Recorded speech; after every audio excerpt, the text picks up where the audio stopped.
Halo guys, kembali lagi di channel YouTube Rumah Drone. Di channel yang akan membahas semua tentang drone. Ya, di video kali ini kita pengen bahas tentang hal-hal sepele yang bikin drone kamu bakalan bermasalah. Nah, hal-hal sepele apa aja nih yang bakal bikin drone kalian bermasalah? Dan hal-hal apa yang harus kalian hindarkan? Kita mulai dari yang pertama, yaitu penyimpanannya.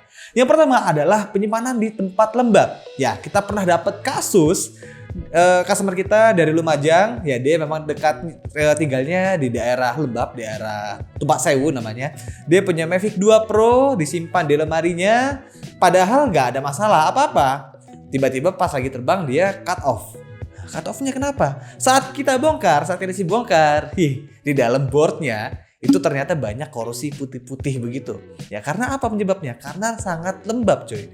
Dan pernah juga dipasang meter kelembapan di sana itu kisaran sampai 80% kelembapannya di rumahnya. Kan sangat-sangat edan dan sangat berbahaya untuk produk elektronik. Jadi pastikan teman-teman kalau misalkan punya rumah atau tempat tinggal agak lembab, kalian coba itu pakai yang namanya apa sih, lupa itu. Yang buat ngatur lembab, pokoknya jangan sampai melebihi di atas 60%. Kalau misalkan melebihi di atas 60%, lebih baik kalian simpan barang elektronik kesayangan kalian menggunakan dry box. Nah, yang kedua adalah penyimpanannya baterai. Baterai juga harus disimpan dalam keadaan yang harus sesuai standarnya saat storage mode atau mode storage-nya baterai lithium polimer. Di mana baterai lithium polimer punya standar penyimpanan baterainya sendiri. Karena dia punya ion-ion yang terus bergerak, maka dari itu dia gak boleh disimpan dalam keadaan penuh. Nah, kenapa gak boleh disimpan dalam keadaan penuh? Karena dapat membuat sel baterai kalian itu kembung, gendut. Nah, gimana solusinya? Saat kalian tidak memakai baterai dalam kondisi lebih dari 7 hari atau 1 minggu, saran kami adalah menyimpan dalam kondisi 40-60%. Kalau bisa jangan di bawah 30% ya, di kisaran 40-60% lah. Dan kondisi penyimpanannya lebih baik gak usah dikonekin ke drone-nya. Kalau ada charger hub, silahkan di charger hub.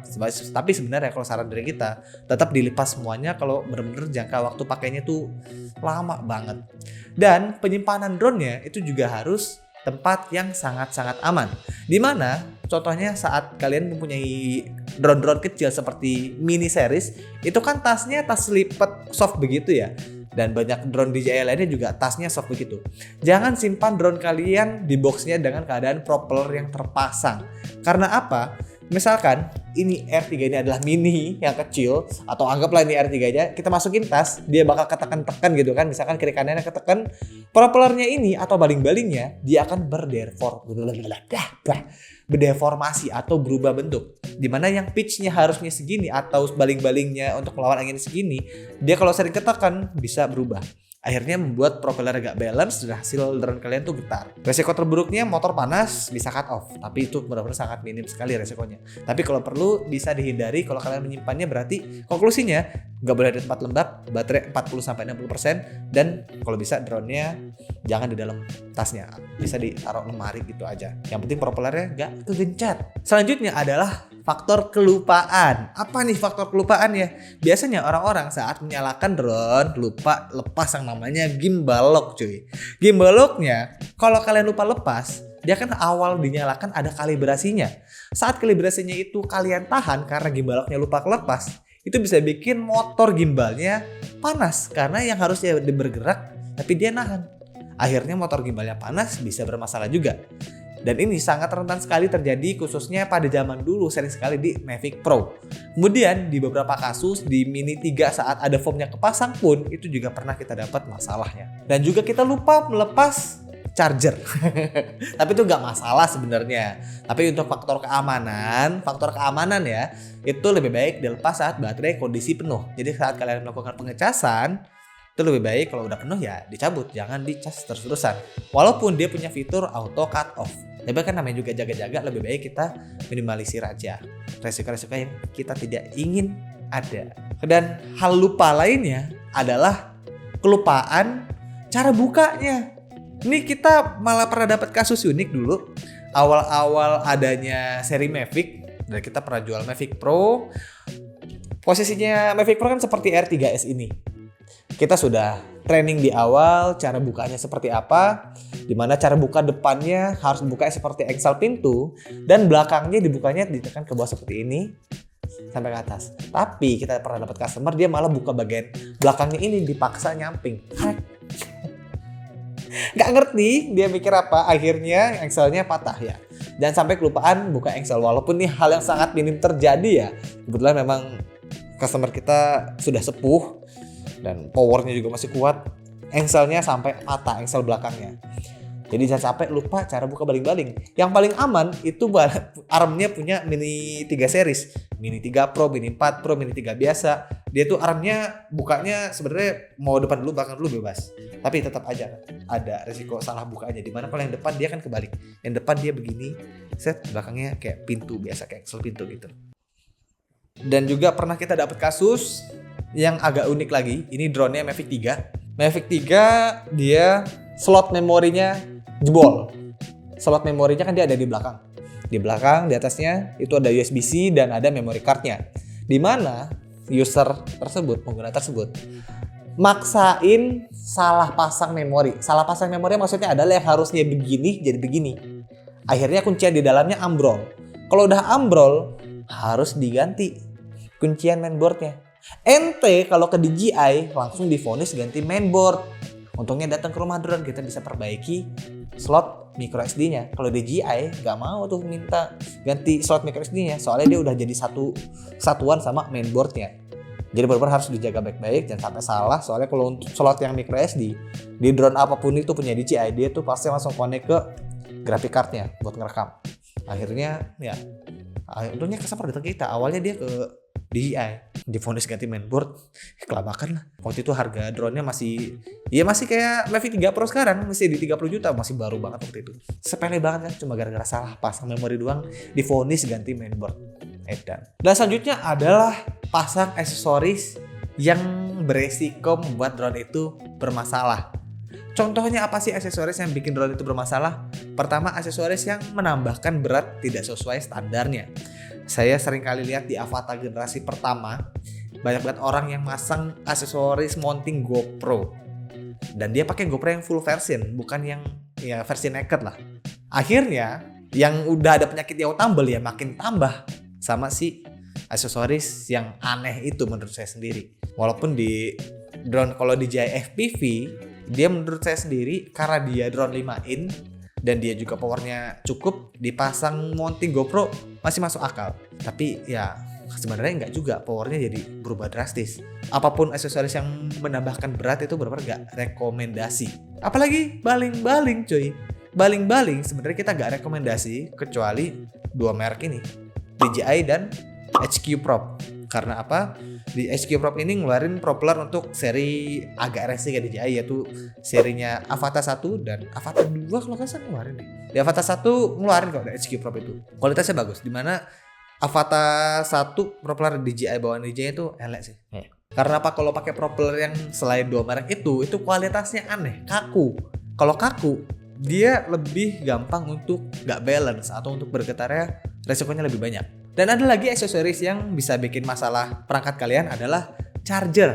Ya, alat sepele nih buat ngecas. Nggak sepele juga sih. Buat ngecas si drone DJI ini yang sekarang yang baru-baru ini semuanya sudah cukup support yang namanya protokol power delivery. Pastikan kepala casan kalian yang power delivery ini itu juga kualitasnya yang kualitas bagus, yang mereknya memang mereknya terkenal.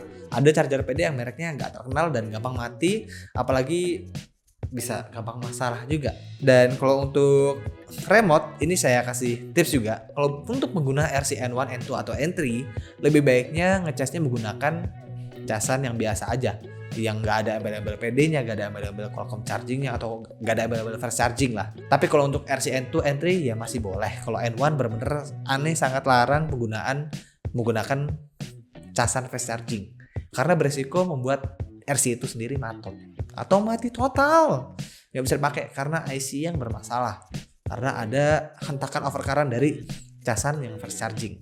Dan kalau bisa untuk drone-drone DJI yang dia casannya nggak pede, harus menggunakan casan originalnya dia sendiri, karena adaptornya DJI itu benar-benar sangat stabil powernya. Kita pernah coba adaptor lain yang bukan merek DJI kayak XYZ atau apa gitu mereknya, itu XYK atau apalah, itu kayak dalamnya tuh gak bagus gitu loh guys. Jadi nggak worth it banget. Jadi kalau misalkan kita sarankan casan yang terbaik ya apa ya udah pakai baterai DJI aja. Contohnya casan Mavic 2 ya udah silakan gunakan casan Mavic 2. Ada casan aftermarket ya jangan sampai pakai lah. Dan kalau misalkan kesalahan-kesalahan yang di lapangan itu biasanya kesalahannya juga sangat sepele.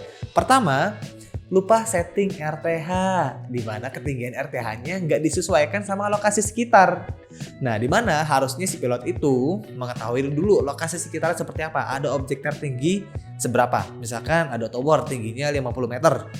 Harusnya RTH kalian harus lebih tinggi daripada tower tersebut.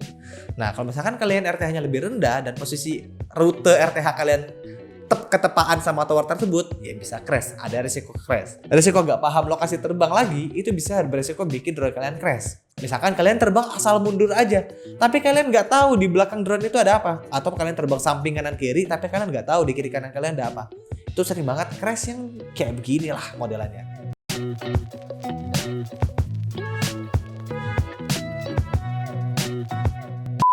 Dan selanjutnya kita gak bahas soal hal sepele yang bikin drone kalian tuh masalah atau crash.